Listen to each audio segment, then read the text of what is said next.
Dia kemarin tertinggal di posisi keempat. Pasti hari ini dia akan berusaha untuk di posisi 1 ya.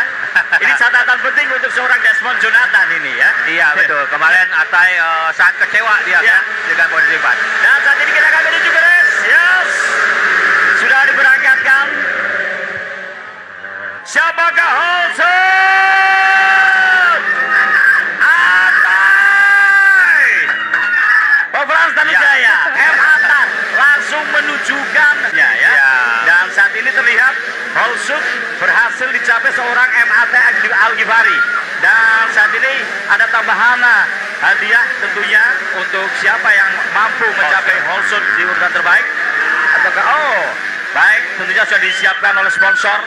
Dan kita lihat apakah eksistensi dari seorang Atai ini mampu hingga tiba di gerbang finish nantinya. Karena tentunya seorang Desmond karena kemarin sudah mampu mengumpulkan poin penuh 25 ya. Iya betul. Tentunya ini Desmond tidak akan menyia-nyiakan kesempatan untuk nanti bisa berdiri di podium tertinggi. Iya pasti dia akan berusaha ya, karena dari KTT sendiri dia kan sudah terus leading. Ya. Kita harapkan akan terjadi persaingan yang ketat di 85 ini supaya mereka betul-betul semangat untuk menuju pembalap-pembalap terbaik. Iya betul sekali, Frans Tanujaya. Dan satu lagi, ini ada pembalap sebenarnya sering sekali dia itu mengancam di posisi depan, ya. Sering juga kalau tidak hadirnya seorang Atai dan juga Desmond Jonathan, dia pasti podium 1. Muncul ada bocah asal Sumatera Utara, pasukan 76 MB. Siapa dia kalau bukan Giovanni Hermawan namanya, ya. Dan ini adalah salah satu pembalap berbakat asal Sumut ya, asal Medan Sumatera Utara.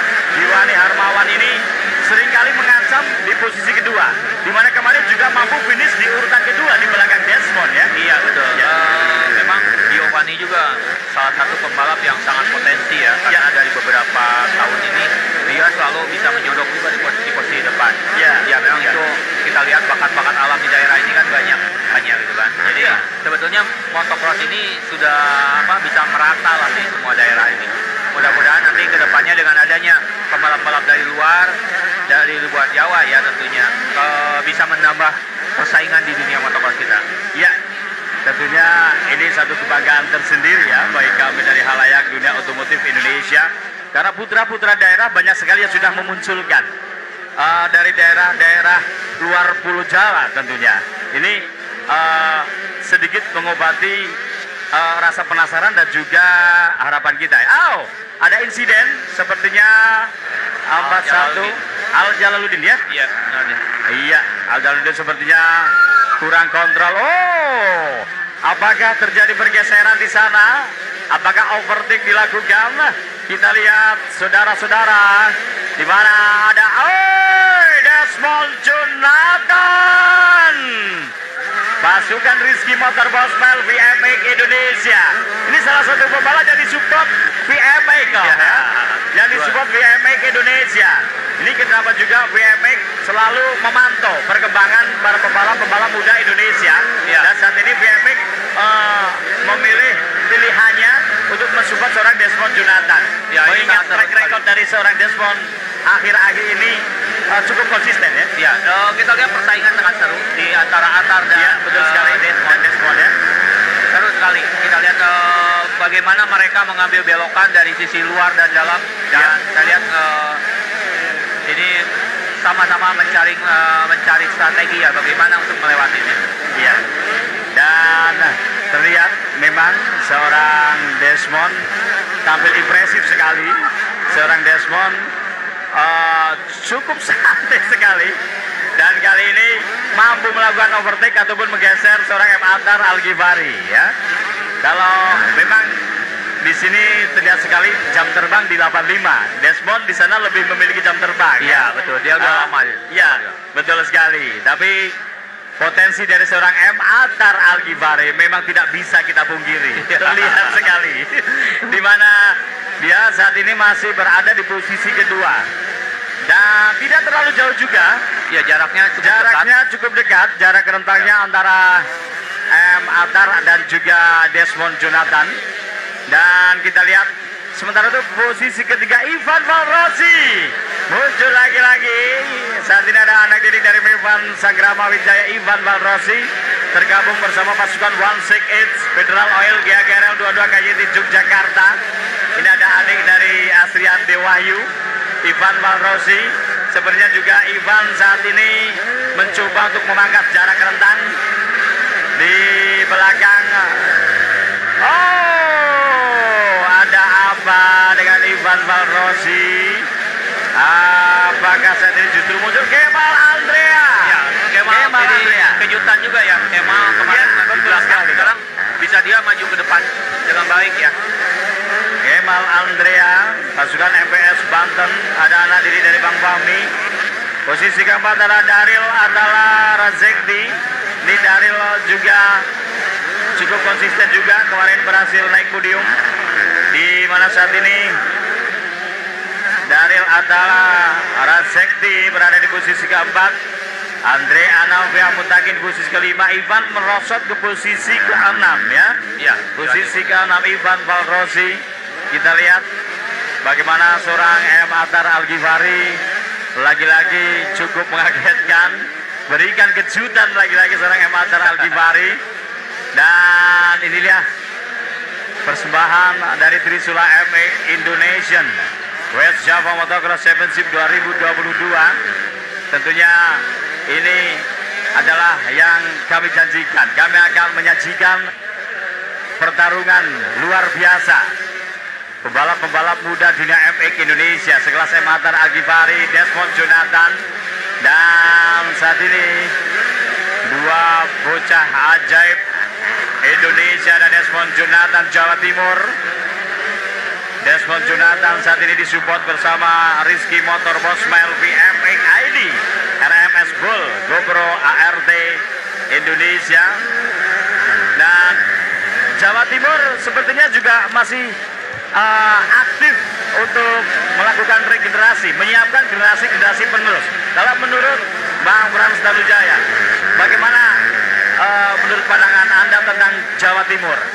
Ya, Bang Ali, saya lihat memang Jawa Timur sendiri banyak ya pembalap-pembalap potensial, dan di sana ada beberapa sekolah motocross juga seperti yang dinaungi oleh Tripio Nugroho dan juga Gatam Hatim bagi HMS. Tentunya itu akan menambah ramainya motocross Indonesia ya. Dan memang pembinaan mereka juga cukup bagus saya lihat. Memang terlihat sekali sering di kejuaraan nasional MX Indonesia, Jawa Timur juga banyak menempatkan pembalap-pembalap terbaiknya di posisi terdepan ya. Dimana ini ada yang absen ini ya, Jawa Timur ada Agravino. Biasanya Desmond itu selalu fight dengan Agravino ya. Sayang sekali Agravino saat ini tidak terlihat. Justru saat ini Jawa Timur harus menghadapi persaingan munculnya M. Atar Al-Ghifari Jawa Barat. Dan Yogyakarta sepertinya Ivan Valrosi saat ini cukup jauh tertinggal. Apakah trouble engine?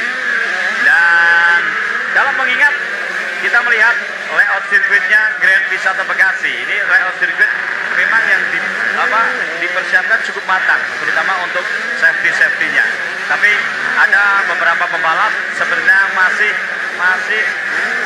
terkendala dengan persiapan. Barangkali prepare-nya ataukah kalau menurut Bang Frans Tanujaya ini di MX masih ada juga trouble. Ya, tentunya sebenarnya PR-nya. Kalau di balapan memang ada banyak faktor waktu itu kan. Yang pertama mungkin faktor kendaraan juga. Ya, yang kedua kesiapan dari fisik. Yang ketiga memang mereka adaptasinya. Nah, inilah yang perlu buat seorang pembalap yang kalau memang benar-benar yang sudah biasa, sangat cepat adaptasinya ya. Seperti Atta seperti itu karena mereka sudah terbiasa, mereka sangat cepat dengan adaptasi dengan sirkuit-sirkuit baru. Terutama di sini kan memang kejuaraan sirkuit yang Grand Wisata ini kan baru juga layoutnya baru dibuat. Jadi saya lihat di sini sudah mulai terlihat ya pembalap-pembalap muda kita ini siapa yang paling cepat melakukan adaptasi di sirkuit. Iya, betul sekali kok. Dan masih terlihat ini seorang Desmond Jonathan cukup kokoh memimpin jalannya pertarungan. Dan terima kasih pasukan JC Suspension, JC Super Track Indonesia hadir saat ini. Salah satu supporter yang kemarin sukses menggelar gelaran luar biasa di Jaharun Sirkuit ya. Ini juga JC Suspension ini cukup serius untuk mengawal ataupun ikut mensupport prestasi demi prestasi para pembalap Indonesia. Ini salah satu supporter yang juga saat ini mendukung VFX.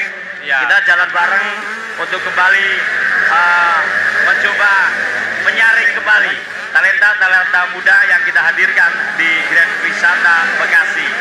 Dan menurut Bang Frans Tanujaya, ini sekarang sudah banyak dari luar daerah ya, dari luar Jawa untuk event-eventnya itu mampu menyedot pembalap-pembalap papan atasnya Indonesia. Dan ini sepertinya menjadi pelecut semangat juga untuk penyelenggara di Pulau Jawa ya. Iya betul Bang Adi. Sering sekali ada event yang berbarengan. Ya, kalau menurut Bang Frans Tanujaya, ini apa yang harus dilakukan pihak penyelenggara ataukah dari kita dan juga PLIMI-nya sendiri? Iya, ya perlunya komisi-komisi dari motocross maupun GSRC pun harus berperan di sana.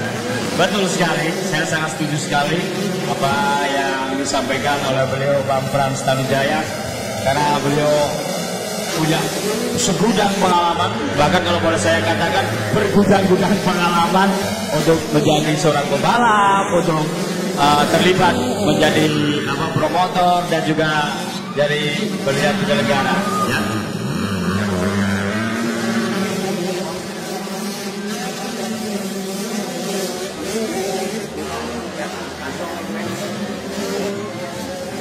Dan tentunya juga kita sangat support ya dengan teman-teman dari Ikatan Motor Indonesia Jawa Barat, IMI Jabar. Saat ini mereka kompak sekali, mereka sangat mendukung ya di gelaran hari ini, di gelaran Indonesia Java Motocross Championship 2022, karena ini juga menjadi rangkaian kegiatan dari IMI Jabar ya. Iya betul, ini adalah kejuaraan Motocross IMI Jabar putaran kedua, di mana untuk putaran ke-1 sudah dilaksanakan beberapa bulan kemarin ya. Iya. Dan kita harapkan nantinya untuk putaran-putaran berikutnya ini IMI Jabar dan juga teman-teman dari promotor akan semakin berbenah ya. Iya betul. Kita nanti akan cari apa yang masih kurang, apa yang perlu ditambah lagi ya.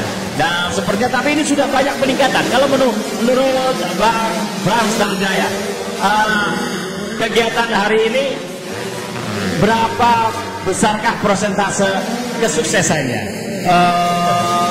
Saya melihat kali ini memang promotor sangat serius ya. Sangat serius di dalam pelaksanaannya, dalam persiapannya, dan menurut saya ini sudah cukup sukses ya.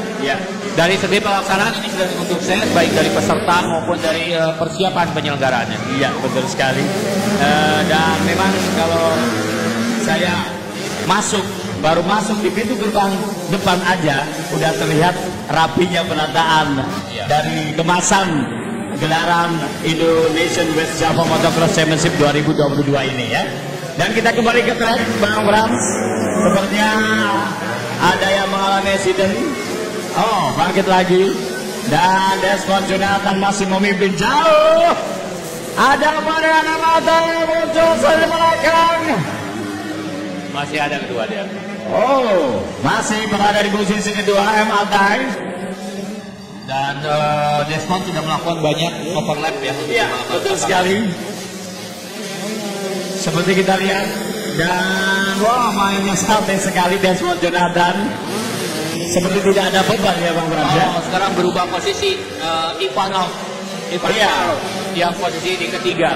Oh iya, dari antara saat ini justru tergeser muncul kembali Ivan Palrosi. Iya. Karena Ivan tadi sempat melorot ya Bang Frans. Iya betul. Karena dia sudah naik posisinya dan Kemal sekarang malah di posisi kelima. Iya. Kemal, ada apa dengan Kemal? Ivan Palrosi justru saat ini mencoba memangkas jarak rendah dan mampu merangsang di urutan ketiga. Dan ini yang jadi pertanyaan saya, ada apa dengan Giovanni? Tidak seperti biasanya, Giovanni ini biasanya berada di, kalau nggak di posisi 2, 3 itu paling di posisi keempat paling belakang. Ini ada apa dengan Giovanni?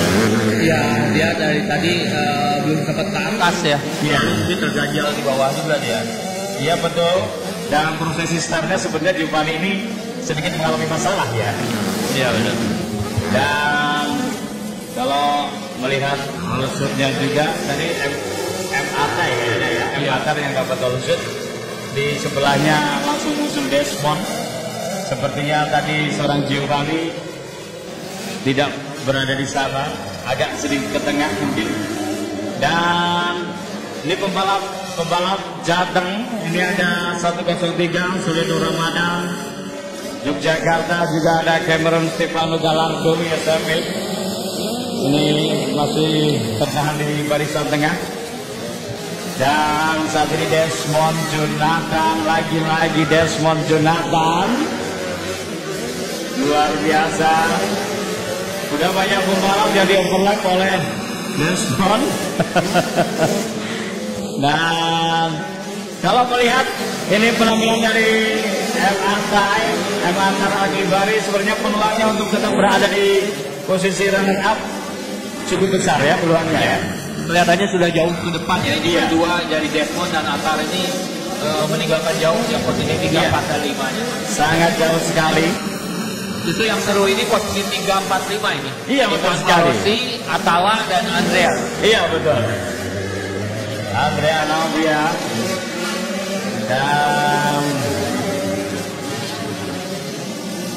ini kalau Jawa Timur ini sebenarnya punya pembalap cewek di level 5, tapi sepertinya juga belum muncul.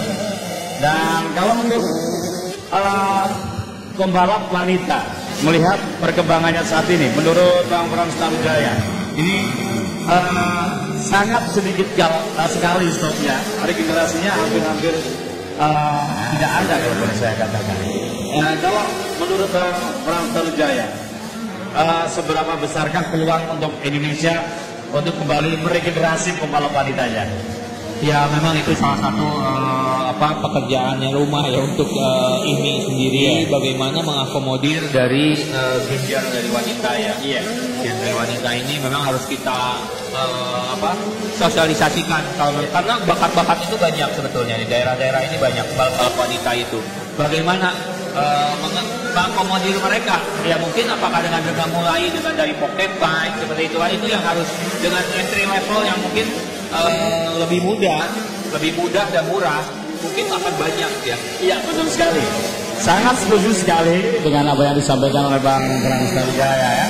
Karena kalau di daerah ini Bang Frans, ini kalau munculnya FFA wanita kalau di kelas grass track itu sangat-sangat dinantikan. Karena tidak biasa mereka menyaksikan perlombaan ataupun pertarungan pembalap wanita. Dan kalau kita melihat sedikit melirik ke adventure, ini sekarang justru malah sudah banyak di adventure ya. Memang betul apa yang dikatakan oleh Bang Frans Tamjaya, di adventure itu karena satu, itu murah. Terus mereka di situ terlihat diberikan banyak ruang untuk bisa mengeluarkan seluruh ekspresinya katakanlah, di mana dengan tidak banyak tekanan, karena di situ tidak ada kompetisi kan. Oke, sekarang kita lihat ya, rekan sekali sambut. Kita sama saja siapa yang kalau ada